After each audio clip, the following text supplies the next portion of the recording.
Hello, and welcome back to my channel. This is Reality with Diva D. How you doing? I've been gone for a minute. I know.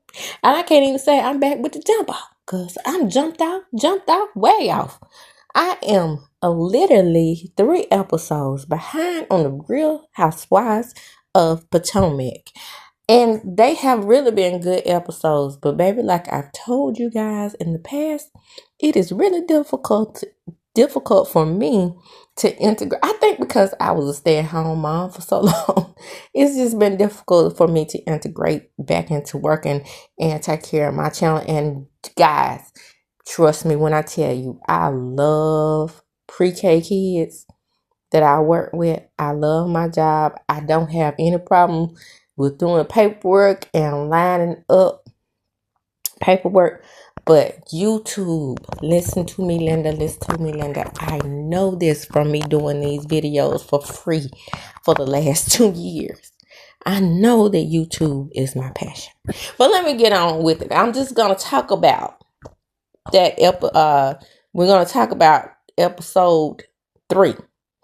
And I just wanted to touch on the fact that I'm so disappointed in Kiana. Only because of the whole. See, this is where the chin check starts, where it kind of turns into implodes on itself. Because the way Giselle, and I've always said this about, I'm going to get right on into it because I'm talking about it. So we're going to talk about Prinkus, a previous a horse race. We're going to talk about it. And I'm just going to really talk about the last episode. And so anyway, I watched Stacy and Kiana on Watch What Happens Live. And Kiana, everybody is saying that Kiana is falling into the rookie mistakes. I don't even know if it's that deep. She is just a huge disappointment. I really would like to know what Candace thinks about this, because Kiana has so much potential, guys. I mean, that business alone is appealing to me, and I just hate to see this black woman flailing like this on this show. And to just do the chin check thing, she literally said, I had the chin check. Is it Tia? Angel is the one with the accent, right? Accent Angel. Yes. Yeah, that's how I learned in school. I used to use my mnemonic devices. They work, people. They work. And so she knows that she said that she had the chin checker. Now, when she said that, Giselle took it to mean that it was literal. I never took it to mean that she was being literal. But the way it got back to her, it seemed like she was being literal. And it's very ugly how this friendship is a one-sided event on the show. Because Tia is trying to cling on to the friendship with Kay. And this is messing up her whole relationship with the other women. Okay? So, in the next episode, we find out that we're going to go to Neva's. This is the episode where we go to the event, right? Now, mind you, we have dueling events. We had the event at Kiana's house with Wendy. And I'm just giving analysis on what I'm seeing. And then when I do my recap, hopefully I'll be able to do a recap on this last episode, ASAP, before the next episodes air. That's my intentions. Okay, that's my goal. But so now I'm giving analysis on the women. And I'm not going to just give a whole recap. So anyway, we have this whole thing about us going to Neva's. But yet and still, we are stuck on the chin check conversation because Giselle keeps bringing it up. Giselle won't let it go. And that's how Giselle ends up being the force multiplier. Shout out to Carlos. I cannot stand Carlos King. But him coming up with that word force multiplier. But he never called Melody that, which was very odd to me because she would push along the story too. But that's neither here nor there. I'm just talking about one of his shows. But Giselle knows how to carry the show and push the show along, even though Giselle gets away with not having a mother sucking thing going on. And it's so irritating to me. It's cringy to watch how she can push the other ladies into situations and conversations that she is never really a part of, just the person who instigates. And in real life, I would knock the upside her neck. I would have pulled the rolls on her neck loose and string them out. Because there's no way that I will allow somebody who is that inexperienced with being a force multiplier to run me. Now, the difference between Nene and Giselle is that Nene was always involved in the mess. And that's why she can call Robin and Giselle starters, because what they do is stir the pot and moonwalk out the shit. Like Ashley. Ashley stirs the pot. She stirred the pot with the fight. And she moonwalked right out the shit, right? So they're all at this point having an issue with Stacy. Stacy being a liar is not a harmful thing to this show. She's quirky. A quirky liar is nothing like a harmful liar like a Jen Shaw. Jen Shaw harmed people, right? Not necessarily physically, but mentally, emotionally, allegedly. Yes, she harmed people. These lies that she's telling so far, they harmless. And I like Stacey.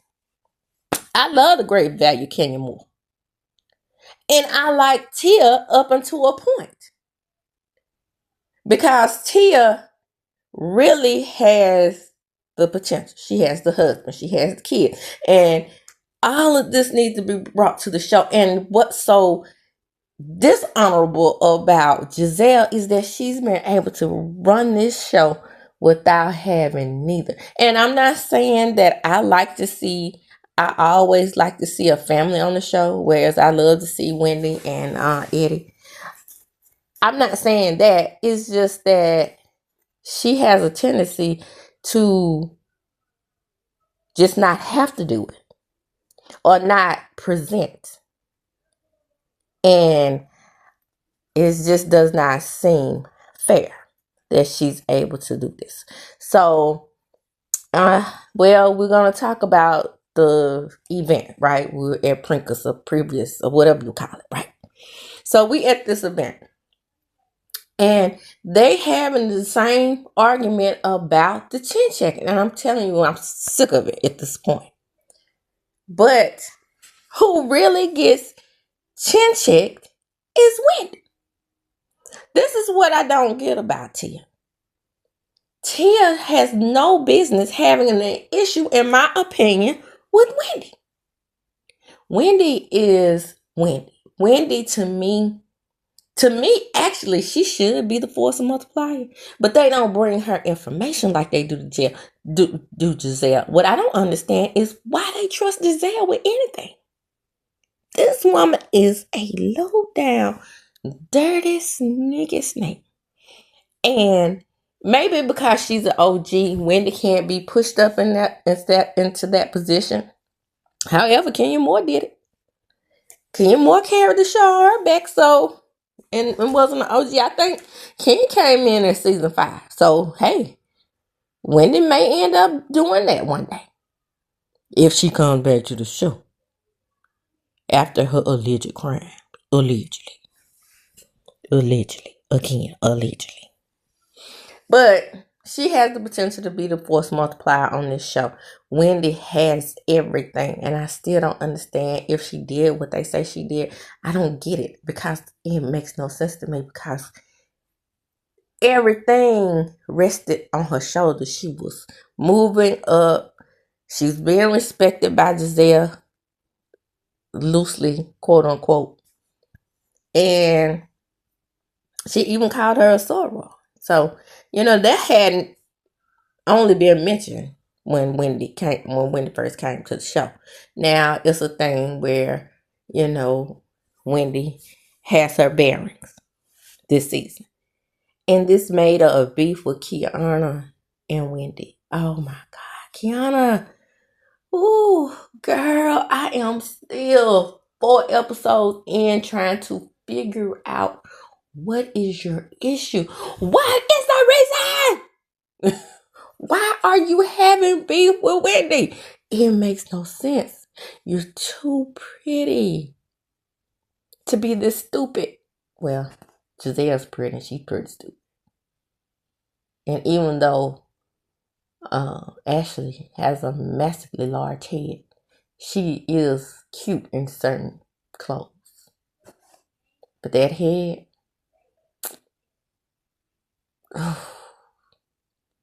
that uneven shaped head, bulbous, so much bigger than the rest of her body. Looks like if you just tap her, she'll fall over. But that's neither here nor there. These women are still allowing Giselle to manipulate their whole being on this show. It is literally damn it ridiculous at this point. But again, where Wendy is right in most areas, Kiana is wrong.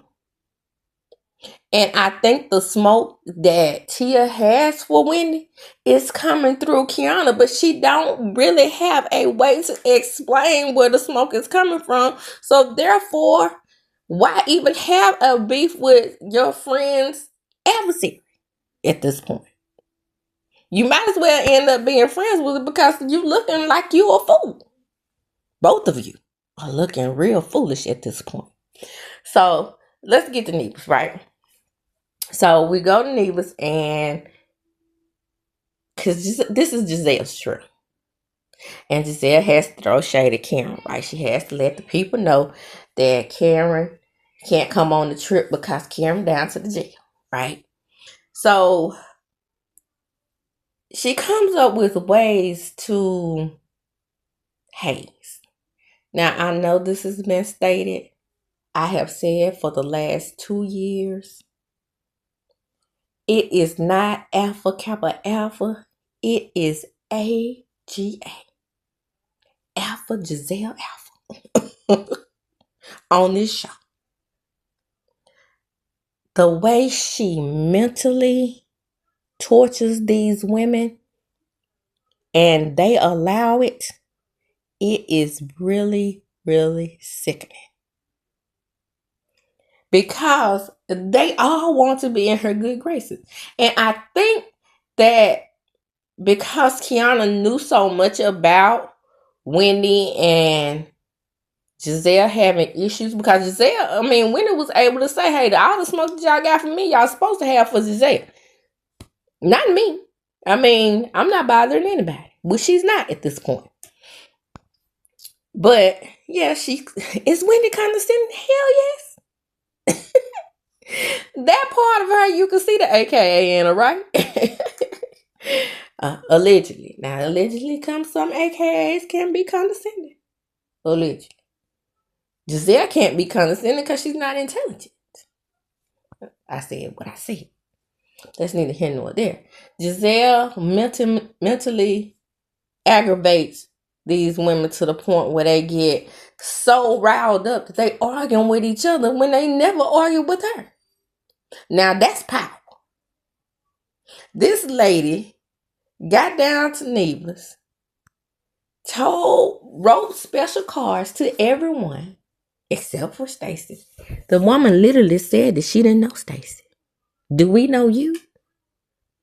whatever this Sean Sprinkle's name is, Sean Sprinkle, I haven't heard anything about him in the press. I don't know. I don't know what your favorite color is, sis. I know that it might be a multitude of different colors due to your Ronald McDonald built house. But other than that, we don't know you. We know you're messy. We know you need some nice Melody Cherie product on your neck to stretch it out. We know that. We know that things hide in the folds of your neck. But we don't know you either.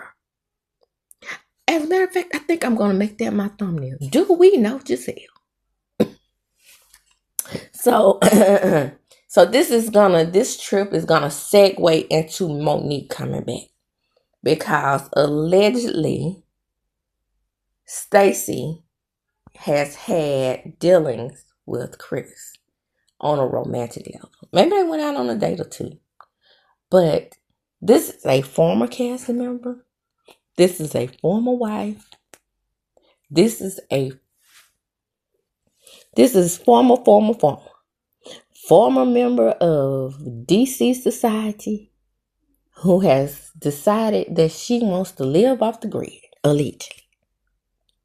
So, what the hell does Stacy being up Chris's butt has to do with Chris? But guess who brought that tea? The same person who dropped off her filthy milk in Virginia and drove on back to the house. The same person who said when Monique was saying that she gonna leave Candace over there, but Candace said she loved everybody and said even Monique. And that's when the fight got started. And she went to the bathroom. The same person who told Giselle and Rhop about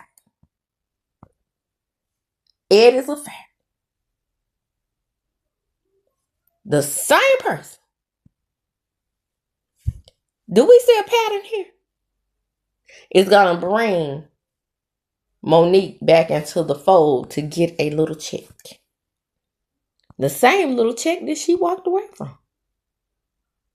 Now, the episode pretty much ends with them being in Nevis and Giselle mistreating Stacy for no apparent reason, not giving her a robe, not with monogram on it, not giving her, any type of respect at all.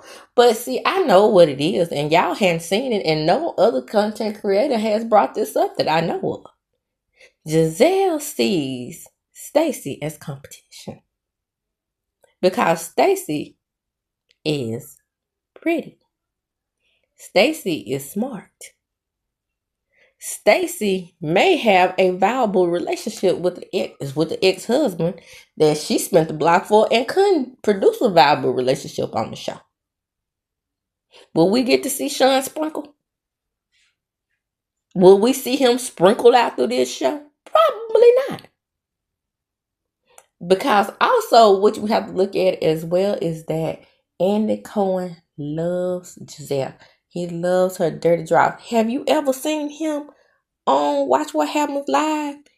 If he'll ask a question about her, and if somebody gives an honest answer about her dark spirit, her dark soul, or how terrible she is as an individual, he is going to say something in her favor.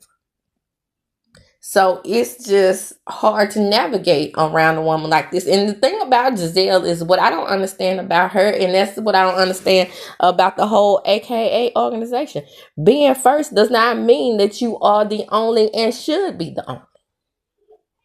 Because the way she's running this show, even though these episodes are good, these women can't hold their own to her because she has production's protection. And so she never has formidable adversaries. Candace tried, but to no avail. The only way to me that this show can work is if everyone has someone that they may have some type of issue with. And they can clearly voice that issue. And even though they may have to move on from that issue, yes. But with Giselle, they don't have to move on from the issue. They don't have to they can't bring up the issue. She's protected. They can't point out that she don't have a man. She's protected. And when Stacey brought up about Sean Sprinkles, everybody was looking like, okay, well. So we'll see. We'll see if someone has the hold on. Excuse me. Well, yes, at times Karen did. She was a formidable opponent. Sometimes she would tell her, she was a Hufflehampton. But even with their back and forth, they always make up with each other. And it looks very, very two-faced. I need someone with bare bones. I thought that person was going to be Kiana. With no skin in the game. Just raw. And here she is. Sucking on Giselle's butt cheeks like all the rest of them. Even Ashley and her big head. Anyway. Drop down in the comments. Tell me what you think about these 3 episodes that I just wrapped up and showed analysis for. I think I did a pretty good job. Pat on the back for me. Come on in. Like, comment, subscribe to my channel. Hit the notification bell button. You will be notified when I upload a video. Share the video. Why? Because sharing is indeed caring. Again, like, comment, subscribe. Let me know what you think. And try to get me out of that whole little swinging back and forth between 1,500 subscribers. Let's get up to 2,000. Let's set a goal for 2,000. 2,000 in 2026. That sounds beautiful. And as I do when I close, I'm going to chunk them up. Deuces.